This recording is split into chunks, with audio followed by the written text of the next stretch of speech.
সুধা কুঞ্জের অন্দর মহলে চাঁদের হাট বসেছে। জিমিনের বাবা মা মিস্টার জেহব ও মিসেস লিসা এসেছে। বাবা মাকে পেয়ে জিমিন ভীষণ খুশি। ঠোঁটের কোণ থেকে হাসি সরছেই না। নিজের প্রিয়তমার মুখে হাসি দেখে সুগাও ভীষণ খুশি হয়ে যায়। বর্তমানে সকলেই জেহব আর লিসাকে ঘিরে ড্রয়িং রুমে বসে আছে।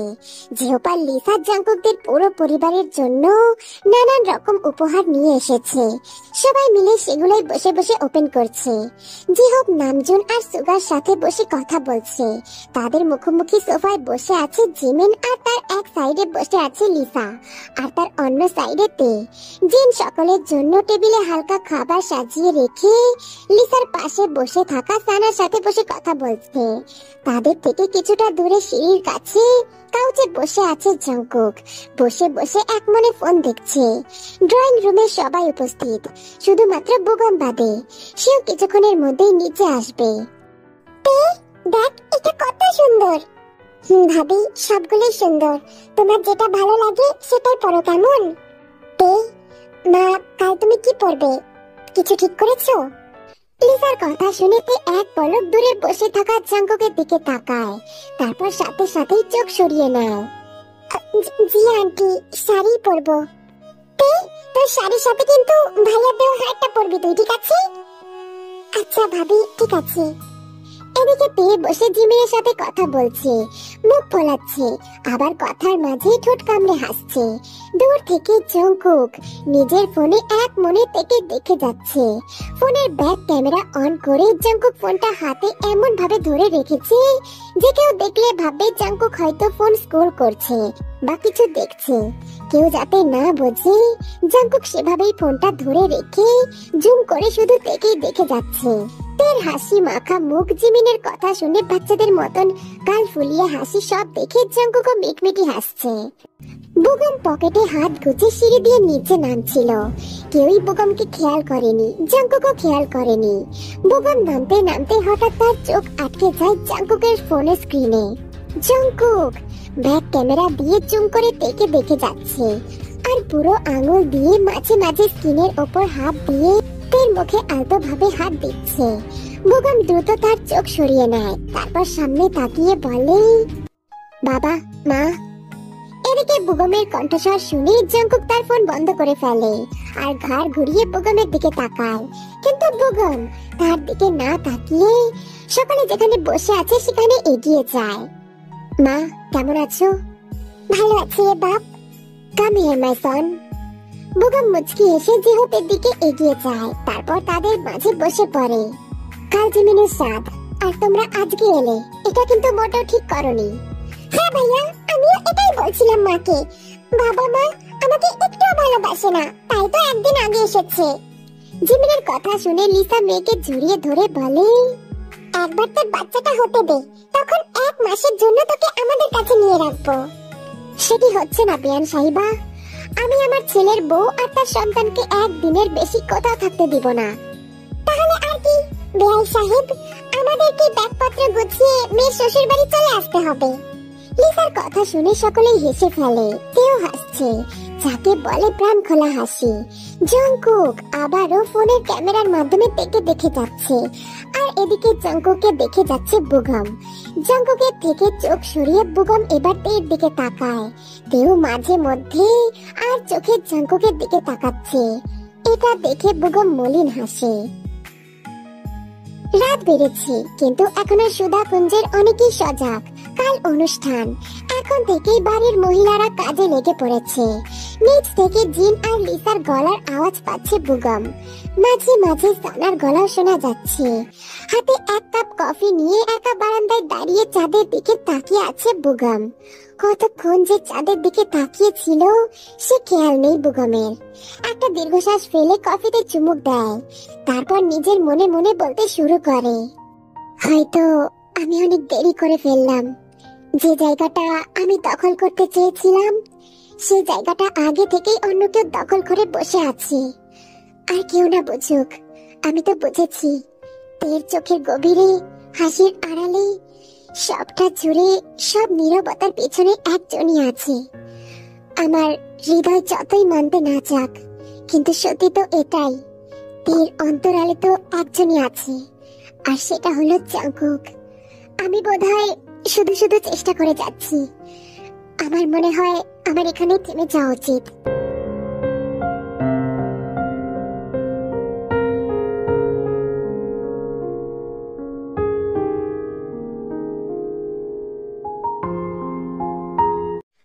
সকাল থেকেই সুধাকুঞ্জে মানুষে গিজগিজ করছে। সুধাকুঞ্জে প্রথম উত্তরসূরি আসবে, নামজন তাই জিমিনের সাথে জমজমাট আয়োজন করেছে। তে জাঙ্কুকের পছন্দ করে কিনে দেওয়া শাড়িটা পরেছে, আর তার সাথে বুগমের দেওয়া হার আর কানের দুলও পরেছে, আর তার সাথে পরেছে হাতে সোনার চুড়ি। সকালে জিন এসে থেকে এক জোড়া সোনার চুড়ি দিয়ে গেছে, বলেছে চুড়িগুলো যেন তে অবশ্যই অবশ্যই পরে। তেকে দেখতে অনেক সুন্দর লাগছে। তেও হাতে হাতে জিন আর লিসার সাথে কাজ করছে, আর একটু পর পর এদিক ওদিক তাকাচ্ছে আর কাউকে খুঁজে বেড়াচ্ছে।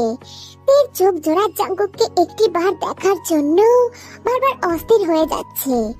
উপর থেকে দাঁড়িয়ে জাঙ্কুক তেকেই দেখে যাচ্ছে। জাঙ্কুক একটা হালকা গোলাপি রঙের পাঞ্জাবি পরে দাঁড়িয়ে আছে আর তের চাল চলন দেখছে। তখনই সদর দরজা দিয়ে প্রবেশ করে আয়ু, ইউনহো, স্কুকাই আর ইরিন। জিন তাদের দেখে এগিয়ে যায়। তোমাদের তো ঠিক চিনতে পারলাম না। ওরা আমার বন্ধু মা।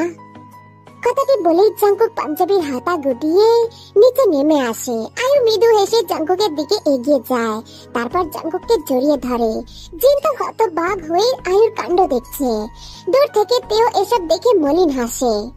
তোর বন্ধু ওরা? আগে বলবি না? এসো, তোমরা ভিতরে এসো, এখানে বসো। তোরা বস, আমি এক্ষুনি আসছি। জাঙ্কুক চলে যায় আর তারা সকলে গিয়ে সোফায় বসে পড়ে। ইউনহো সোফায় বসে এদিক ওদিক কাউকে খুঁজে যাচ্ছে। কি রে ইউনহো, কাউকে কি খুঁজছিস? আরে জাঙ্কুকের ওই কাজিনটা আছে না, তাকে খুঁজছিলাম। চুপ কর ইউনহো, জাঙ্কুক শুনলে কিন্তু ব্যাপারটা ভালো হবে না। ইউনহো আর কথা না বাড়িয়ে চুপচাপ বসে থাকে। কিছুক্ষণ পর লিসা এসে তাদের জন্য শরবতের গ্লাস রেখে যায়। আমরা হয়তো বেশি তাড়াতাড়ি চলে আসছি, অনুষ্ঠান তো এখনো শুরু হতে অনেক দেরি। একটু পরে শুরু হবে, বেশি কথা না বলে চুপচাপ খা। কথাটি বলে জাঙ্কুকও তাদের সাথে সোফায় বসে পড়ে। বেবি, তোমাকে পাঞ্জাবিতে জাস্ট মারাত্মক লাগছে। আমি তো দেখে আবারও প্রেমে পড়ে গেছি। কথাটি বলে আয়ু সুধাকুঞ্জের চারদিক চোখ বুলাতে থাকে। একদিন তুই এই এত বড় বাড়ির ছোট বউ হবি আয়ু। একবার ভাবতো, যখন ভবিষ্যতে তোর জাঙ্কুকের সাথে বিয়ে হবে, তখন তুই পুরো বাড়ির মালিক হবি।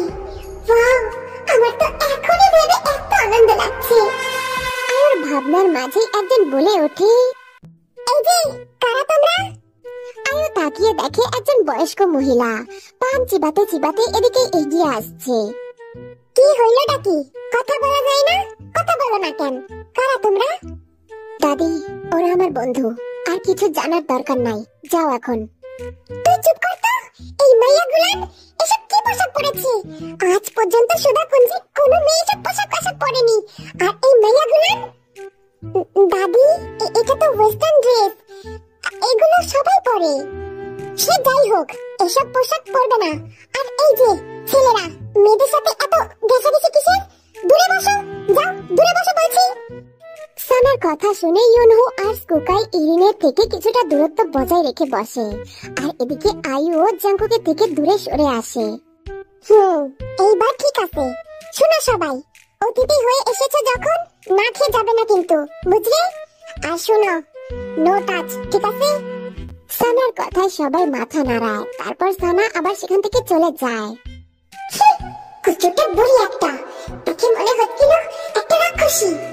কথাটি বলে আয়ু আবারও জাঙ্কুকের কাছে এসে বাহু জড়িয়ে ধরে। কিছুক্ষণ পর তে হাতে খাবারের ট্রে নিয়ে আসে। জিন তাকে পাঠিয়েছে এগুলো নিয়ে যেতে। তেকে দেখা মাত্রই জাঙ্কুকও আয়ুর আরো কাছাকাছি এসে বসে, আর আয়ুর হাতটা নিজের হাতের মুঠোয় নিয়ে বসে আছে। তে সেদিকে এক পলক তাকিয়ে চোখ সরিয়ে নেয়। এদিকে ইউনহো এক দৃষ্টিতে তেকে দেখে যাচ্ছে। তে আজ শাড়ি পরেছে। ইউনহো তার দিক থেকে চোখ সরাতেই পারছে না। তে খাবারের ট্রেটা টেবিলে রেখে চুপচাপ সেখান থেকে চলে যায়।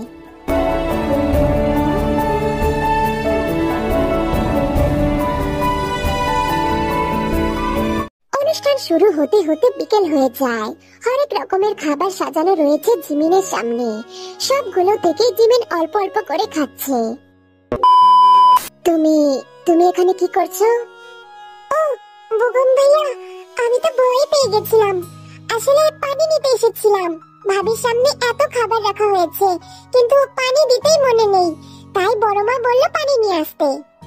কথাটি বলতে বলতে তে পানির জগে পানি ভর্তি করে ফেলে। চলো এবার। তে মাথা নাড়িয়ে বুগমের সাথে হাঁটতে থাকে। তখনই অসাবধানতা বশত তে হোঁচট খেয়ে পড়ে যেতে নিলে বুগম তে জড়িয়ে ধরে আর তাকে পড়া থেকে বাঁচিয়ে নেয়। তুমি ঠিক আছো তো? লাগেনি তো কোথাও? ঠিক আছে বলেই তে তাড়াতাড়ি করে জিমিনের কাছে চলে যায়। এদিকে কিছুটা দূরে দাঁড়িয়ে জাংকুক সবটাই দেখছিল। বুগম থেকে স্পর্শ করেছে, তাও আবার এমন জায়গায় যেটা দেখে জাংকুকের একটু সহ্য হয়নি। ভাবতেই জাংকুকের চোয়াল শক্ত হয়ে যায়। দ্রুত জনসমাগম থেকে দূরে গিয়ে একটা সিগারেট জ্বালিয়ে মুখে পুরে ধোঁয়া ছাড়তে থাকে। ঠিক তখনই কেউ একজন জাংকুকের পিছনে এসে দাঁড়ায়। এখানে কি করছো তুমি? সবাই তো ওখানে জাংকুক। আমার ভালো লাগছে না, তুমি যাও, এনজয় করো। বুগম মুচকি এসে জাংকুকের বরাবর দাঁড়িয়ে পড়ে। হাত থেকে সিগারেটটা নিয়ে নিচে ফেলে পা দিয়ে পিষে জাংকুককে বলে, যখন তোমার দীর্ঘশ্বাস ও অস্থিরতা হয়, বুঝে নেবে তুমিও কারোর জন্য পড়ছো। জাংকুক কিছুটা এগিয়ে এসে বলে, জানোই যখন তাহলে কেন তে আশেপাশে ঘুরঘুর করছো? তে শুধুমাত্র আমার, ওর থেকে দূরে থাকো। বুগম মৃদু হেসে বলে, জানি তে শুধু তোমার, তাই তো তেকে পাওয়ার আশা অনেক আগে ছেড়ে দিয়েছি। শুধু মনে রেখো, তেকে কোনো কষ্ট দিও না। যদি তেকে কষ্ট দাও, তখন আমি তোমাকে ছাড়বো না। এখন ওকে খুশি রেখো, নাহলে কিন্তু তোমার রেহাই নাই। আমি আমার কলিজাটাকে তোমাকে দিলাম, ওকে সাবধানে আগলে রেখো। কথাটা বলে বুগম সেখান থেকে চলে যায়। জাংকুক মনে মনে কিছু একটা ভাবে আর একটা দীর্ঘশ্বাস ফেলে।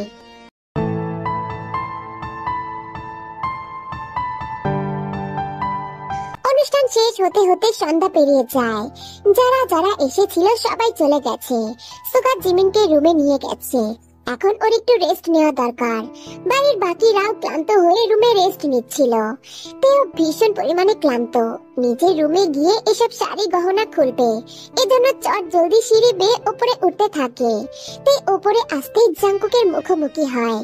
জাংকুকের চুলগুলো এলোমেলো, পাঞ্জাবির সামনে দুটো বোতাম খোলা। তে সেদিকে তাকিয়ে চোখ ফিরিয়ে নেয়।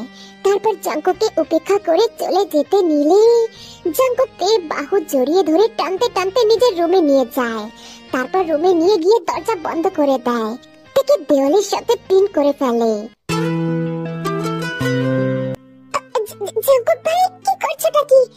ছাড়ো আমায়, যেতে দাও। চুপ শোনা, কোনো কথা নয়, চুপচাপ দাঁড়িয়ে থাক। তে জাংকুকের গভীর স্বর শুনে চুপ হয়ে যায়। জাংকুক তের ঠোঁটে একটা গভীর চুমু দেয়। তে শিউরে ওঠে। तू मेरे पास हो, जीने की वजह तुम बनो। জাংকুক ভাই, কি করছো কি তুমি? এই চুড়িগুলো পরে তোর হাতটা খুব সুন্দর লাগছে জান। বড় মা দিয়েছে। তের কথা শুনে জাংকুক মুচকি হেসে তের আরো কাছে এগিয়ে যায়। তারপর কপালে আলতো করে চুমু দিয়ে বলে, আমি যদি বলি এই চুড়িগুলো তোর বড় মা না, বরং আমি তোকে দিয়েছি। মানে? মানে চুড়িগুলো আমার টাকায় কেনা। তোমার টাকায়? সেদিন তো খুব কথা শুনিয়েছিলি আমি বেকার, কাজ করি না, কিন্তু সত্যি বলছি এই চুড়িগুলো নিজের টাকায় কিনেছি, আমার স্কলারশিপের টাকায়। টাকাগুলো এতদিন ব্যাংকে পড়েছিল, কোনো কাজে লাগাইনি। আজ প্রথমবার তোর জন্য টাকাগুলোতে হাত দিলাম। तो चुपके জাংকুকের কথা শুনে তের চোখ ছলছল করে ওঠে। আমার জন্য? আমার জন্য কিনেছে জাংকুক ভাই? তা নয় তো কি, তুই ছাড়া আর কার জন্য কিনবো শুনি? আর কে আছে আমার? এখন কি তুই চুড়িগুলো আমি কিনেছি বলে খুলে ফেলবি আর পরবি না এগুলো? হাতে বল, সত্যি কি খুলে ফেলবি? বলে জাঙ্কুক তের হাত দুটো শক্ত করে চেপে ধরে। মনে রাখিস, এগুলো খুলে ফেললে তোর হাত আমি ভেঙে দেব। এগুলো খুললে কিন্তু তোর কপালে কষ্ট আছে। ছাড়ো ভাইয়া, আমার আমি ধরলেই তো শুধু খারাপ লাগে, তাই না? আর এই বোগম ধরলে খুব ভালো লাগে, তাই না? কি বলছে কি এসব? ওই বোগমের সাথে তোরা তো কিসের কথা শুনি? সব সময় দেখি হেসে হেসে কথা বলিস। কই একদিনও তো আমার সাথে হেসে কথা বললি না। জাঙ্কুক তেকে নিজের আরো কাছে নিয়ে আসে, তারপর তের মুখের দিকে তাকিয়ে নেশালো কণ্ঠে বলে, কার জন্য এত সেজেছিলি তে? ঠোঁটে লিপস্টিক লাগিয়েছিস, মেকআপও করেছিস, কার জন্য করেছিস এসব? ওই বোগমের জন্য? না, কারোর জন্য না জাঙ্কুক ভাই। জাঙ্কুক বাঁকা হাসে, তের একদম মুখের কাছে গিয়ে বলে, জানি তো, ওই বোগমের জন্য, তাই না? না, একদমই না। তে কথাটি শেষ করার আগে জাঙ্কুক তে ঠোঁটে ঠোঁট মিশিয়ে দেয়। কি থেকে কি হলো কিছুই বুঝতে পারলো না তে। জাঙ্কুকের থেকে নিজেকে ছাড়ানোর বহু চেষ্টা করে, এতে করে জাঙ্কুক আরো শক্ত করে জড়িয়ে ধরে তেকে।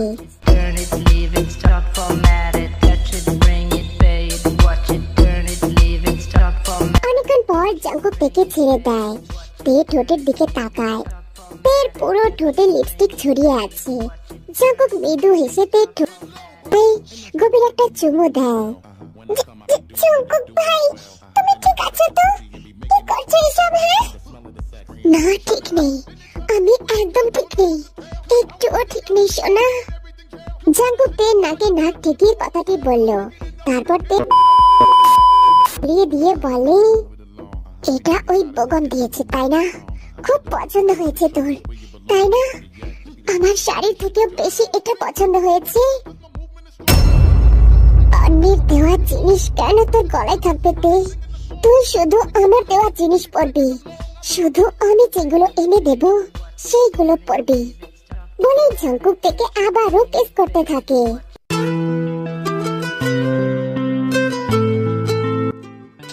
জাঙ্কুক ভাই, কি করছোটা কি? আমার লাগছে তো। एक मुलाकात हो, तू मेरे पास हो। জাঙ্কুক ভাই, প্লিজ ছাড়ো আমায়, প্লিজ ছেড়ে দাও। एक मुलाकात हो तुम। জাঙ্কুক তেকে ছাড়ে না, উল্টো আরো নিজের সাথে মিশিয়ে নেয়। তের চোখ থেকে পানি পড়ছে।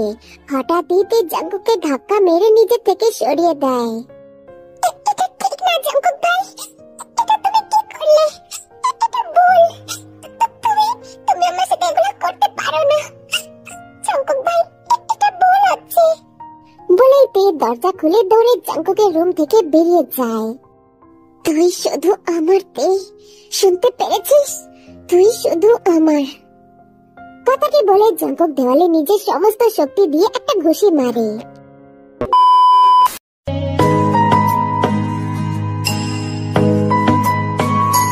সকালে ভার্সিটির জন্য তৈরি হয়ে নিচে নেমে আসে। উদ্দেশ্য জিনকে বলে তাড়াতাড়ি করে ভার্সিটি চলে যাবে। কালকের ঘটনার পর তে জাঙ্কুকের মুখোমুখি আর হতে চায় না। জিনকে বলে বাড়ি থেকে বেরোতেই তের পা জোড়া যেন থেমে যায়। জাঙ্কুক বাইকে বসে আছে, তের দিকে এক পলক তাকিয়ে বাইক স্টার্ট দেয়, তারপর তের জন্য অপেক্ষা করতে থাকে। জাঙ্কুক দাঁতের দাঁত চেপে বাইকের উপর অপেক্ষা করছে, কিন্তু তে এখনো এসে বসছে না, ঠাই ওখানেই দাঁড়িয়ে আছে। রাগ কমাতে না পেরে জাঙ্কুক এবার জোরে চিৎকার করে বলে, সঙ্গের মতন দাঁড়িয়ে আছিস কেন? তাড়াতাড়ি বাইকে ওঠ। তে জাঙ্কুকের হুঙ্কারে কেঁপে ওঠে। একটা কথা না বলে চুপচাপ জাঙ্কুকের বাইকে চড়ে বসে, কাঁধে হাত রাখে। জাঙ্কুকও গম্ভীর মুখে বাইক চালাতে থাকে।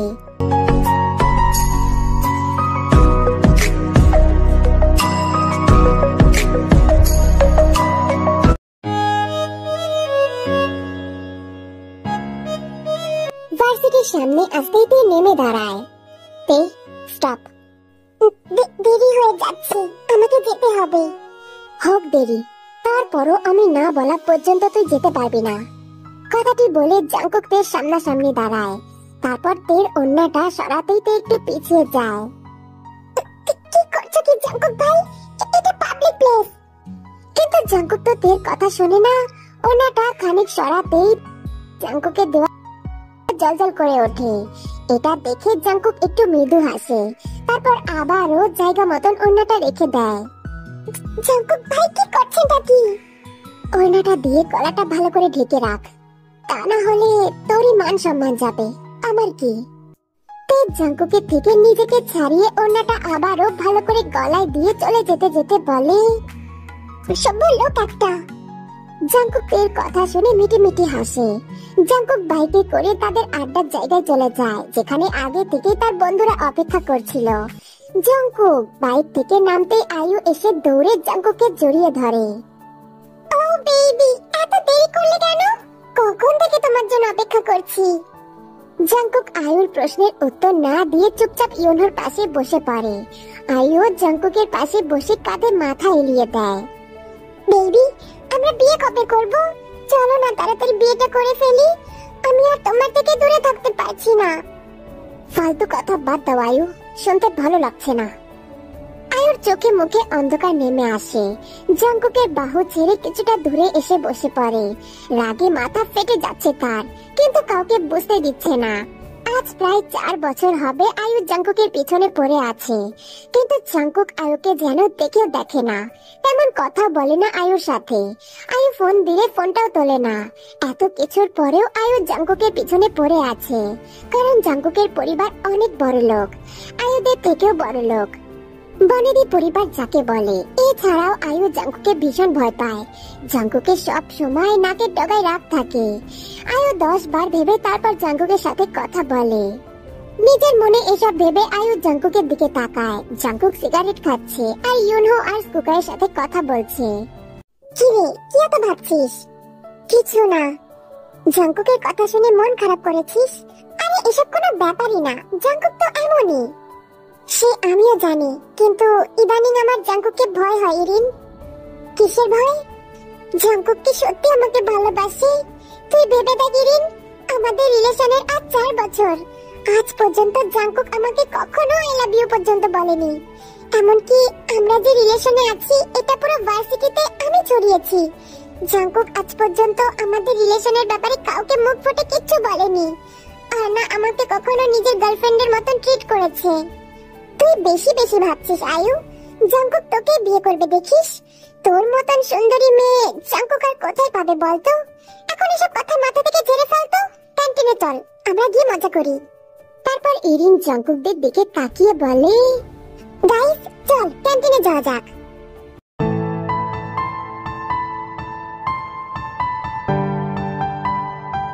আচ্ছা ন্যান্সি, কেউ যদি তোকে জোর করে কিস করে তাহলে কি সে তোকে ভালোবাসে? ন্যান্সি জুস খাচ্ছিল। তের কথা শুনে ন্যান্সির কাশি উঠে যায়। নিজেকে সামলে নিয়ে বলে, তুই হঠাৎ এসব জিজ্ঞেস করছিস? তোকে কি কেউ কিস করেছে নাকি? আরে না না, তেমন কোনো ব্যাপার না। সেসব বাদ দিয়ে তোকে যেটা জিজ্ঞেস করেছি সেটা বল না। তার উত্তর দে। কোনো ছেলে যদি কোনো মেয়েকে কিস করে তার মানে কি এটা বুঝে নিতে হবে যে ছেলেটা মেয়েটাকে ভালোবাসে? হতেও পারে, আবার নাও হতে পারে। দেখ, অনেক সময় ছেলেরা মেয়েদের উপর রেগে থাকলেও জোর করে কিস করে, কিন্তু সেই কিসে কোনো ফিলিংস থাকে না, থাকে শুধু রাগ আর জেদ। তার মানে জাংকুক ভাই যখন কিস করছিল তখনও তো উনি কত রেগেছিল, তাই জন্য হয়তো আমাকে রেগে কিস করেছে। তে শোন। হ্যাঁ হ্যাঁ হ্যাঁ বল। ছেলেদের ভালোবাসার বোঝার উপায় হলো ওদের চোখ, কারণ ছেলেরা তাদের ভালোবাসার মানুষকে যে দৃষ্টিতে দেখে অন্য কাউকে সে দৃষ্টিতে কখনোই দেখে না। আমি জাংকুক ভাইয়ার চোখের দিকে তাকাবো? না না, এটা তো অসম্ভব ব্যাপার। জাংকুক ভাইয়ের চোখের দিকে তাকানোর সাহস আমার নেই। বাপরে কি রাগী চোখ, আমার অনেক ভয় করে। না না, আমি জীবনেও তাকাতে পারবো না। তের ভাবনার মাঝেই তাদের বসা টেবিলে শব্দ করে কেউ আওয়াজ করে। তে চমকে তাকায়, দেখে জাংকুক দাঁড়িয়ে আছে। জাংকুক ভাই তুমি? এখানে কি করছিস? তখন না বললি ক্লাসে দেরি হয়ে যাচ্ছে, তাহলে ক্লাসে না গিয়ে ক্যান্টিনে কি করছিস? আসলে জাঙ্কুক ভাই, থেকে আমতা আমতা করতে দেখে ন্যান্সি ঝট করে বলে ওঠে, আসলে ভাইয়া আমাদের প্রথম পিরিয়ডে ক্লাস হবে না, তাই আর কি ক্যান্টিনে আসলাম। জাঙ্কুক ন্যান্সির কথা শুনে তের দিকে তাকায়। জাঙ্কুক এতক্ষণে খেয়াল করে তের হাতে জাঙ্কুকের দেওয়া চুড়িগুলো নেই। বাইকে করে আসার সময় জাঙ্কুক খেয়াল করে নাই। এখন তের হাত খালি দেখে জাঙ্কুক মনে মনে ভীষণ ক্ষেপে যায়। থেকে বলেছিল চুড়িগুলো যাতে না খোলে, খুললে তার কপালে কষ্ট আছে। তারপরেও জাঙ্কুকের এমন অমান্য হলো, জাঙ্কুক এটা কিছুতেই মেনে নিতে পারছে না। ছুটির পর আমার সাথে যাবে তে, কিছু দরকারি কথা আছে। আচ্ছা ঠিক আছে জাঙ্কুক ভাই। জাঙ্কুক গিয়ে তার বন্ধুদের সাথে বসে পড়ে। তে ঘাড় ঘুরিয়ে এক পলক জাঙ্কুককে দেখে আর চোখ সরিয়ে নেয়, কারণ আয়ু আবারও জাঙ্কুকের সাথে চিপকে বসে আছে। তুমি কেন বোঝো না জাঙ্কুক ভাই? তোমাকে অন্য কারোর সাথে দেখলে আমার যে ভীষণ কষ্ট হয়, আমি সহ্য করতে পারি না।